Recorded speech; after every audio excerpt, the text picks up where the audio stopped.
Welcome back to Crime Scene 24/7. To our returning subscribers, thank you for always engaging. Your likes, comments, and shares keeps us motivated. And if this is your first time here, make sure you hit subscribe and turn on the notification bell so you don't miss any of our chilling crime scenes. Here we dig deep, we investigate hard, and we bring you stories the mainstream left unsaid. So encourage us by engaging in our videos. Subscribe if you haven't, like, comment, and share. In a Dairy Queen parking lot just after midnight, a 4-year-old boy was found barely breathing, his body marked by at least a dozen deep bruises. In West Allis, Wisconsin, first responders arrived to a scene they described as one of the worst child abuse cases they had ever seen. The child, identified as Donte E. Campbell, would die later that day. His mother said he fell down the stairs, but investigators discovered a vastly different story, one that began hours earlier in the parking lot of a fast food restaurant and stretched into the darkest corners of neglect and violence. What detectives unearthed in the hours that followed would shock even seasoned investigators. And the question now haunting the city, how did a little boy end up there, and who let it happen? On the morning of October 18, 2025, at approximately 8 a.m., emergency crews arrived at the Dairy Queen parking lot at 108th Street and Greenfield Avenue in West Allis, Wisconsin. The 4-year-old boy, identified by the Milwaukee County Medical Examiner's Office as Donte Campbell, was found unresponsive in a vehicle. Investigators described the scene as deeply disturbing. The child displayed extensive bruising on his face, abdomen, legs, and back. The bruises were characterized by responding officers as the most extensive and severe injuries they had seen in a child. The boy's mother, Charlotte Kurek, 31, and her boyfriend, Devario Cruz, 21, were taken into custody. Court filings state that Kurek claimed Donte had fallen down a flight of stairs the evening before, but investigators found the bruising inconsistent with a fall. At the home, along with Donte and his twin sister, authorities discovered 3 other children ages 8, 10, and 11 unattended. One child told detectives that he heard a big bang during the night and that his younger brother was locked in a room. Another said his mother knew of the abuse and did nothing to intervene. The investigation was formally declared a homicide inquiry by the West Allis Police Department and the Milwaukee County Medical Examiner. The broader question now looms over the entire community and law enforcement. How many warnings were ignored? And as the children's lives were shattered that morning, a system meant to protect them now faced scrutiny, because hiding beneath the parking lot tragedy was a deeper failure of care and oversight. 4-year-old Donte Campbell was more than just a name on a police report. His twin sister called him "my helper" around the house, and his favorite outfit was a blue t-shirt with a cartoon dragon that his mother, Charlotte Kurek, said he never wanted to take off. Friends from daycare recalled how Donte would gently place his toy ambulance next to a friend who was crying. On the morning of October 18, 2025, Donte's body was discovered in a vehicle in a parking lot near the Dairy Queen at 108th and Greenfield in West Allis. A West Allis police sergeant later described seeing at least 12 distinct bruises on his face, plus bruising across his torso and limbs. Injuries that investigators said were inconsistent with a fall or accidental injury. Inside the apartment where Donte lived with his mother and twins, officers found 3 other children, aged 8, 10, and 11, unattended. Court documents indicate that the older children told investigators that Donte was made to stand on Legos and was struck with a chair. At a vigil held just days after the discovery, parents and friends placed stuffed animals, dragon print shirts, and drawings outside the home on South 92nd Street. One small yellow dragon drawing bore the words, "Donte is brave." Teachers who knew Donte described him as quiet but kind, a boy who asked questions about why bugs were hungry. As the neighborhood tried to make sense of the tragedy, investigators quietly collected evidence: clothing, toys stained with bruising patterns, and digital records of Child Protective Service reports. Public records later revealed an open CPS case involving the family. Donte's mother, 31-year-old Charlotte Kurek, and her boyfriend, 21-year-old Devario Cruz, now face charges. Cruz is accused of reckless homicide, physical abuse causing death, chronic neglect. Kurek faces counts of chronic neglect with death as a consequence. In court, Commissioner Barry Phillips told the courtroom, I'm almost having difficulty being composed myself. You did not call police. You called a friend and said, take my child because I don't want the child to see his brother dead. Because while Donte's family held on to memories of a gentle boy with big dreams, investigators uncovered details of abuse and neglect that would raise one chilling question. How many chances had this boy been given that were ignored? At approximately 6:49 a.m. on October 18, 2025, officers responded to a 911 call at the Dairy Queen parking lot located near 108th Street and Greenfield Avenue in West Allis, Wisconsin. Upon arrival, first responders found 4-year-old Donte Campbell unresponsive in a vehicle. Paramedics attempted life-saving measures as the scene alarmed neighbors and passers-by. Investigators documented dozens of injuries, bruising encircling his neck, face, torso, and legs. A veteran sergeant described the trauma as the most extensive and severe injuries I have witnessed on a child. The timeline of the night prior raised multiple questions. Court filings state that some older children reported hearing loud banging and seeing Donte locked in a small room at the apartment shared by Donte's mother, 31-year-old Charlotte Kurek, and her 21-year-old boyfriend, Devario Cruz. Police found 3 other children, ages 8, 10, and 11, left alone. One sibling told detectives Cruz forced Donte and his twin sister to stand on Lego or bricks, then struck them. Inside the vehicle at the Dairy Queen lot and at the apartment, investigators logged discarded clothing, blood-stained toys, and digital records for Child Protective Services showing prior investigations. The parking lot transformed into a command center. Officers taped off the scene. Forensic teams photographed every detail. The vehicle's interior, surrounding curb, an unlocked door at the apartment, and multiple unrestrained children. Reports indicate the call from the apartment to 911 was delayed. One witness described the moment. I looked over and saw a little boy lying motionless in the car. And then I just screamed for someone to call 911. As the sun rose, Dairy Queen's normal morning crowd was replaced by investigators in bulletproof vests, vehicles with lights flashing, and the grinding sound of forensic equipment. The neighborhood that minutes before had felt safe was now irrevocably altered. And just when it appeared the case might be limited to tragic neglect and domestic violence, detectives uncovered evidence that suggested a growing pattern of abuse was going unnoticed. And though the parking lot appeared random, this was no isolated moment. The question wasn't just what happened, but how many times it could have been prevented. The investigation into Donte Campbell's death transformed from chaos to methodical scrutiny. Within hours of that Saturday morning, the West Allis Police Department, WAPD, and the Milwaukee County Medical Examiner's Office initiated a full homicide inquiry. Detectives retrieved video from the Dairy Queen parking lot on South 108th and Greenfield that logged the arrival of the 4-year-old's family in a vehicle hours before officers were called. Filings show emergency crews were not contacted until after Donte had been moved from the apartment to the vehicle, a delay first responders say may have cost the child precious time. Substantial forensic work followed. At the Campbell apartment, officers discovered over 1,300 grams of marijuana, loaded firearms, and evidence of chronic neglect, according to court documents. Investigators logged detailed photographs of bruising patterns on Donte's body, consistent with repeated trauma rather than an accidental fall. One WAPD sergeant told reporters this was the most extensive and severe injuries I have witnessed on a child. WAPD began interviewing siblings in the home. One 10-year-old told investigators that Donte and his twin sister were forced by Charlotte Kurek's boyfriend, Devario Cruz, to stand on Lego pieces and struck repeatedly with a wooden chair. Another older child said the mother ignored cries for help. The chain of neglect widened further. The Milwaukee County Child Protective Services (CPS) database showed an open case in the months before Donte's death.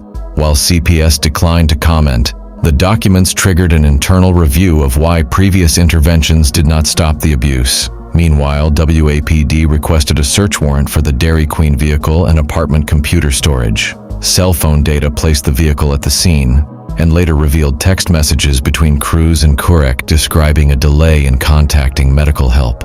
At a hearing, the court commissioner said, You allegedly beat a 4-year-old child to death literally with your bare hands as if that child was a grown man. Public pressure mounted. Local media ran calls for accountability. At a community forum, parents demanded to know, why weren't our laws enough to protect Donte? Marches formed with signs reading, "No more Dontes." Meanwhile, WAPD and prosecutors prepared for formal charges, distinguishing Donte's case as one of chronic abuse rather than isolated injury. As daylight gave way to the next morning, detectives uncovered what they described as a turning point, a secure messaging app trace on a confiscated phone, showing crews discussing whether the little one will wake up. A chilling indicator of the suspect's mindset before seeking help. Investigators now faced a staggering question. How many chances had this boy been given that were ignored? And what the forensic files revealed next would shake the foundations of this investigation, because for Donte, the pattern of abuse had a footprint that stretched far beyond a parking lot tragedy. The focus turned to 21-year-old Davario Cruz, identified as the primary physical abuser in the case. Court filings allege Cruz admitted to striking his 4-year-old son, Donte Campbell, multiple times and described the force as a 7 or 8 on a scale of 10. Prosecutors say Cruz had previously pleaded guilty to misdemeanor sexual assault. That past raised questions about how earlier interventions were handled and whether Donte's death might have been prevented. Cruz's girlfriend, 31-year-old Charlotte Kurek, faced 2 counts of chronic neglect with death as a consequence. Court documents allege she was aware of the abuse and did not act to stop it. Rather, she attempted to cover up the cause of Donte's injuries. "You had an easy choice. You chose Mr. Cruz," the commissioner told her in court. Investigators say several older siblings claimed Cruz forced Donte and his twin sister to stand on Lego bricks before striking them, and that Kurek ignored cries for help. Inside the home, officers found firearms and packaged marijuana, evidence of neglect and risk that extended beyond one child. The severity of Donte's injuries led one veteran sergeant to say, "This was the most extensive and severe injuries I have witnessed on a child." While investigators built their case against Cruz and Kurek, a more disturbing question emerged. Was this death the result of one man's anger, or the byproduct of a system that failed to protect a vulnerable child? But was this young man acting alone? Or did someone else steer the violence that ended Donte's life? The morning after Donte's death became the turning point for West Allis. On October 23, 2025, his parents, Davario Cruz, 21, and Charlotte Kurek, 31, appeared before Milwaukee County Court Commissioner Barry Phillips. Phillips called it, "the worst case I've ever seen." Charges filed, Cruz faces reckless homicide, child abuse, repeated acts causing death, and controlled substance possession. Kurek faces chronic child neglect with death as a consequence. The community's outrage was immediate. At a live-streamed press conference, WAPD and Milwaukee County prosecutors detailed the magnitude of the failure. An open CPS case, multiple children at risk, and delayed 911 contact while the child lay unrescued in a vehicle. Local media painted a picture of a broken system. On talk shows, experts held up Donte's bruising photos as evidence of chronic abuse that failed every safety net. Parents gathered outside the courthouse holding signs, "Protect our children" and "Justice for Donte." Meanwhile, conspiracy theory forums ignited. Some claimed the neglect was part of a broader trafficking ring. Others pointed at CPS inaction, questioning why previous investigations were closed. Though mainstream journalists denounced these theories as speculative, the emotional divide grew. Justice or cover-up? At a town hall meeting, grief turned into anger when one mother stood up and asked, "How many more Donte Campbells will it take?" The question echoed through news coverage and online comment threads alike. Bond hearings heightened the tension. Cruz's bond set at $250,000. Kurek's at $100,000 with no contact orders for the other children. The court commissioner's harsh rebuke made headlines. "You didn't call police. You called someone to take the child because you didn't want him to see his brother dead." As Kurek and Cruz were taken into custody, the neighborhood transformed. The Dairy Queen parking lot became a memorial site. Flowers, stuffed animals, and a small blue dragon shirt lay where the car had sat. Local schools held lockdown drills and distributed handouts on signs of child abuse, and yet, even as formal charges were filed and public anger roared, a deeper unease lingered. Was this a single household tragedy, or did Donte's death reflect a wider pattern of systemic neglect? And just when the community tried to move on, detectives revealed something new hidden in the family's digital trail. As the criminal complaint mounted, detectives sifted through evidence one layer at a time. What began as a homicide investigation evolved into a question of broader failure. In recent filings, investigators revealed that Child Protective Services, CPS, had an open case relating to the Campbell household long before Donte's death, raising serious concern about what was missed. More startling, a search warrant at the apartment uncovered a firearm and more than 500 grams of marijuana. Court documents show that when officers entered, they found loaded weapons within reach of children and several firearms with no clear registration. Another twist. Phone metadata showed Charlotte Kurek and Devario Cruz paused on their drive toward medical aid. The first stop wasn't the hospital, but a nearby friend's house where they transferred Donte and his twin sister. That delay, according to investigators, may have reduced his chance of survival. Legal documents also reveal that Cruz allegedly admitted to striking Donte the day before the boy was found unresponsive. The nature of the bruises, the pattern of neglect, and the prior CPS involvement now combine into a portrait of chronic abuse, not one tragic accident. As the neighborhood grieved, public officials began to ask, was Donte's death simply the result of one household's harm, or a symptom of a system that repeatedly failed him? With every new document released, the ripple effects broadened. CPS oversight, law enforcement response, even court thresholds for intervention. One lead remains haunting. A voicemail from a daycare provider recorded a week before the tragedy saying she was worried about bruises on Donte's back. Yet the case file remained open without active safety checks. Numerous experts now say this single point could have changed everything. And when detectives pulled digital logs from the apartment's computer, they found chat room references to the little one that opened the possibility someone else had known more than they ever admitted. The death of 4-year-old Donte Campbell has now become a symbol of failure on multiple levels. In court documents filed October 22 and 23, 2025, prosecutors made clear they believe this was not a single tragic incident, but the culmination of months, possibly years, of unchecked abuse and neglect. For the Milwaukee area community of West Allis, the mantras that once offered comfort now echo hollowly. Child safety, community trust, accountability. This may be the worst case I've ever seen, Commissioner Barry Phillips told the courtroom when setting bond for Devario Cruz and Charlotte Kurek. Child Protective Services records show there was an open case involving the Campbell household prior to Donte's death, a case that never led to protective placement or criminal intervention. Now, officials are re-examining how previous complaints were handled and whether the system truly lost a child it had a responsibility to protect. Families and neighbors still place stuffed animals and handwritten drawings at the apartment on South 92nd Street and at the Dairy Queen parking lot on 108th and Greenfield. These simple memorials stand in stark contrast to the overwhelming questions that remain unanswered. How many warnings were missed? How many bruises went ignored? The broader impact has begun to unfold.